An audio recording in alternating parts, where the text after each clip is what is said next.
Boa noite. Meu nome é Vidal. Eu, juntamente com minha colega Lucilene, iremos apresentar o seminário temático 4 na LF2, disciplina da Universidade Federal do Rio Grande do Dourados, Faculdade de Educação à Distância, Polo de Porto Murtinho, Bacharelado em Administração Pública. Teve como professora formadora Andréa Maria Creme e tutor Robson Lubas Arguello. O primeiro tema que iremos tratar será referente sobre identificando os exemplos de sucesso de consórcios públicos municipais na gestão de serviços públicos.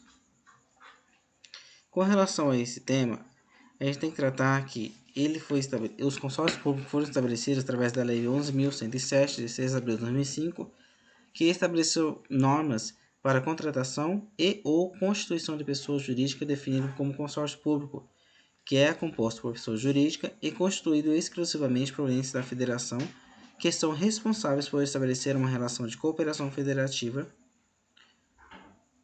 que são a União, os Estados, o Distrito Federal, os municípios, que são considerados entes dessa federação, de acordo com o artigo 18 da Constituição Federal Brasileira.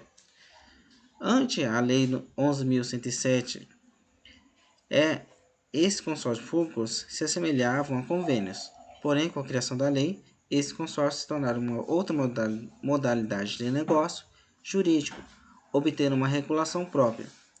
Mesmo hoje ainda é considerado uma lei recente, onde há constantemente uma discussão sobre suas normas e sobre a questão da autonomia dos entes envolvidos. Os consórcios públicos têm uma característica que pode apontar uma linha vertical e horizontal, possibilitando diversas formações. A formação horizontal pode ser a cooperação entre municípios ou entre estados, denominada intermunicipal.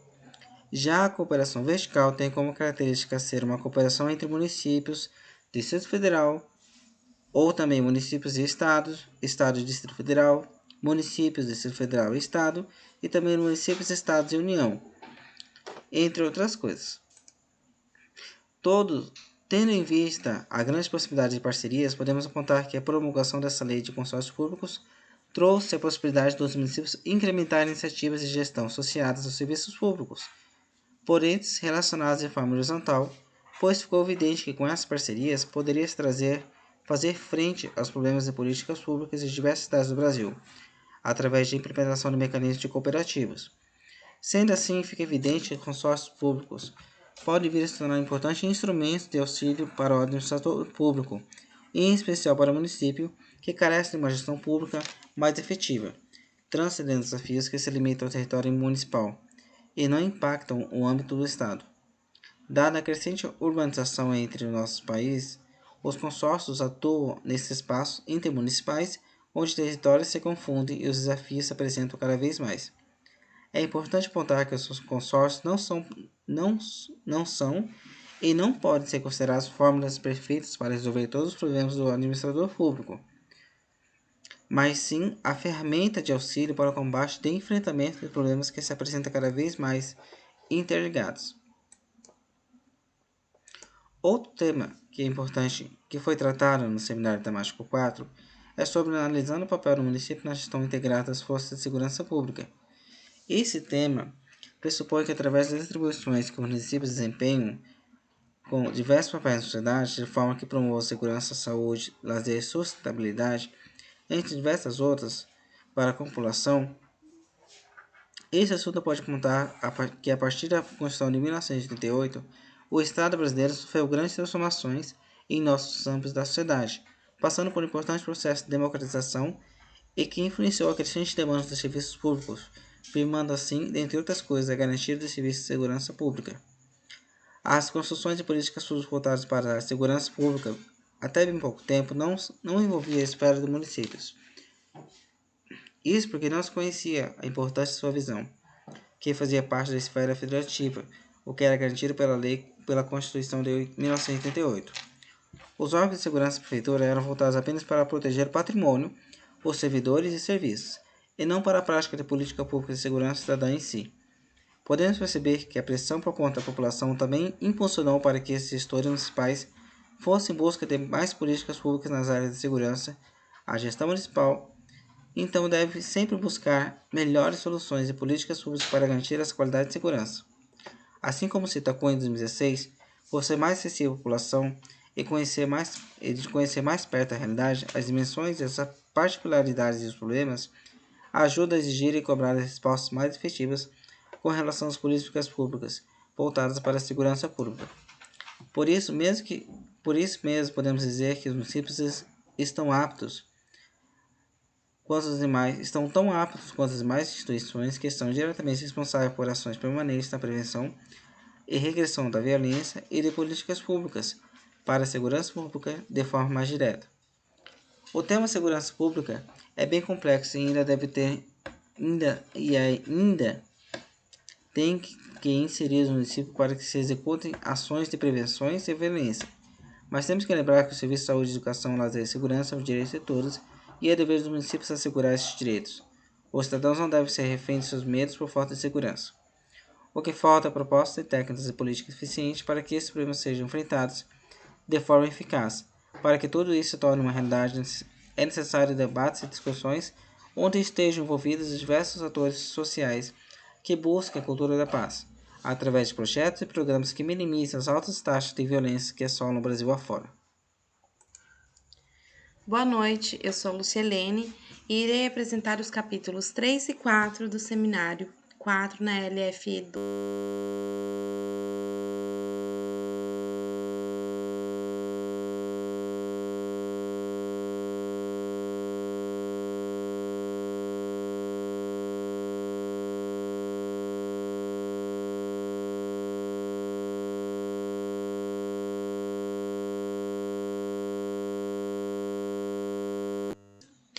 Identificando as principais falhas na gestão da saúde por parte dos municípios.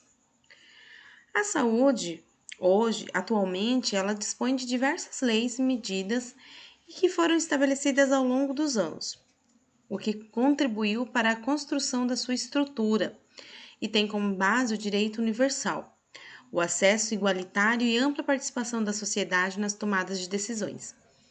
Isso se deve principalmente pelo seu marco decisivo que aconteceu na 8ª Conferência Nacional de Saúde, de 1986 em Brasília, que, dentre diversas medidas, instigou a criação do SUS, Sistema Único de Saúde. Desta data em diante foram criadas outras leis que representaram também um grande marco para a saúde pública, como, por exemplo, a Constituição Federal, a Lei 8.080, que trata principalmente da participação popular na gestão do SUS. A gestão pública de qualidade envolve planejamento de ações, direção e controle de serviços que deverão ser prestados continuadamente, ou seja, não tem um tempo para isso acontecer. Ele deve acontecer 24 horas e 365 dias por ano. Exige também medidas de planejamento, coordenação e padronização de procedimentos, alocação de recursos escassos, entre muitas outras coisas.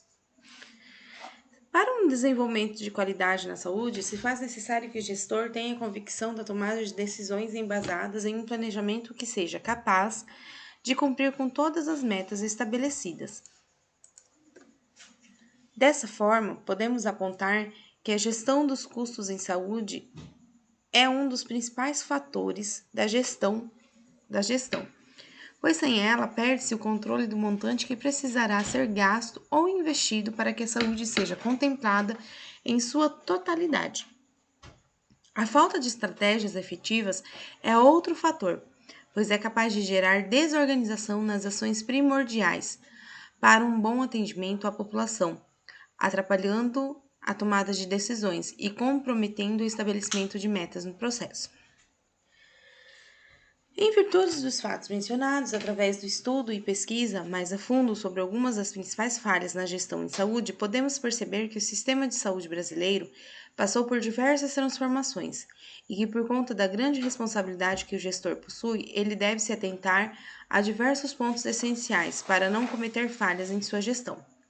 Sendo assim, ele deve sempre procurar se atualizar, se qualificando cada vez mais, para ser capaz de enfrentar os desafios que apresentam.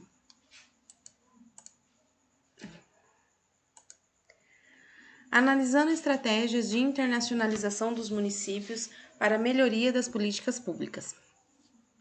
A globalização foi um dos principais fatores para se inserir os municípios na rota internacional. Após a Guerra Fria, houve um grande aumento no fluxo de bens, capitais, mercadorias, pessoas, ideias e também valores entre a diversidade de regiões mundiais, onde um dos principais objetivos é o de criar um maior desenvolvimento desses locais. A globalização trouxe a perspectiva de que participar de decisões internacionais abriria um maior espaço para as oportunidades econômicas, políticas e culturais.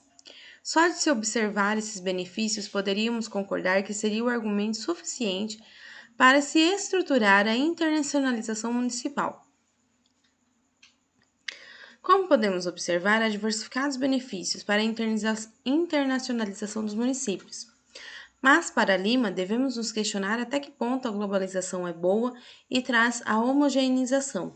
Devemos prestar atenção que a cultura ocidental está cada vez mais se expandindo e ocupando espaços cada vez maiores através das tecnologias de comunicação e informação.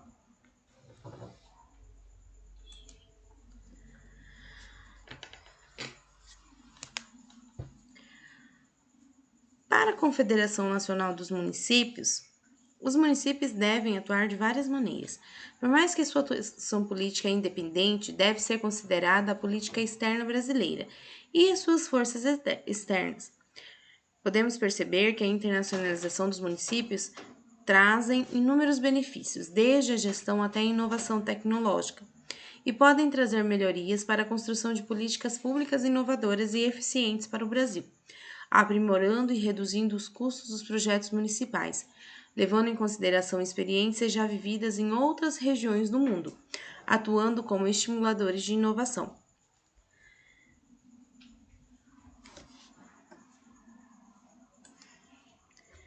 Essa foi a apresentação do seminário.